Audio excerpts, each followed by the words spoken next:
സുഹൃത്തുക്കളെ, നമുക്ക് നല്ല അടിപൊളി ഒരു മുരിങ്ങപ്പൂവിൻ്റെ തോരൻ ഉണ്ടാക്കാം. അതിനുവേണ്ടി കുറച്ച് മുരിങ്ങപ്പൂ നല്ലതായിട്ട് കഴുകി വൃത്തിയാക്കി എടുത്തതാണ്. കുറച്ച് ചെറിയുള്ളി ചെറുതായിട്ട് അരിഞ്ഞിട്ടുണ്ട്. ഒരു ബുള്ളറ്റ് പച്ചമുളകാണ്. ഈ പച്ചമുളക് നമ്മുടെ മുളക് ചെടിയിലുണ്ടായതാണ്. നമ്മൾ സബോളയെക്കാട്ടും നല്ല ചെറിയുള്ളി ഈ തോരൻ ചേർക്കുന്നതാണ് രുചി കൂടുതൽ. അതുകൊണ്ടാണ് ചെറിയുള്ളി ചേർക്കാമെന്ന് വെച്ചത്. അപ്പോൾ നമുക്ക് തോരൻ ഉണ്ടാക്കാം.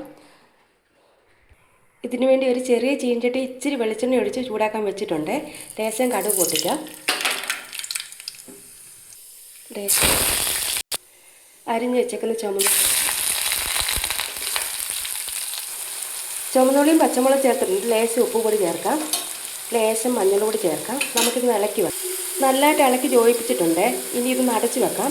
അത് കഴിഞ്ഞ് മുരിങ്ങപ്പൂ ചേർത്താൽ മതി. ചുമന്നുള്ളി ഒന്ന് വഴന്നിട്ടുണ്ട്. നമുക്ക് ഈ മുരിങ്ങയില പൂ ചേർക്കാം. ഇത്രയും തേങ്ങ മാത്രമേ ഞാൻ ഇതിനുവേണ്ടി ചേർക്കുന്നുള്ളൂ. വേറെ പൊടികളൊന്നും ചേർക്കുന്നില്ല. മഞ്ഞൾപ്പൊടി ചേർത്തിട്ടുണ്ട്. പിന്നെ പച്ചമുളക് ഉണ്ടായിരുന്നല്ലോ, അപ്പം നമുക്ക് ഇതുകൂടെ ഒന്ന് ചേർക്കാം. എല്ലാ അരപ്പൂടെ ചേർത്ത് മൂടി വെക്കാം. ഒരു 2 മിനിറ്റ് കഴിയട്ടെ. എൻ്റെ മുരിങ്ങപ്പൂവിൻ്റെ തോരൻ അങ്ങനെ റെഡി ആയിട്ടുണ്ട്.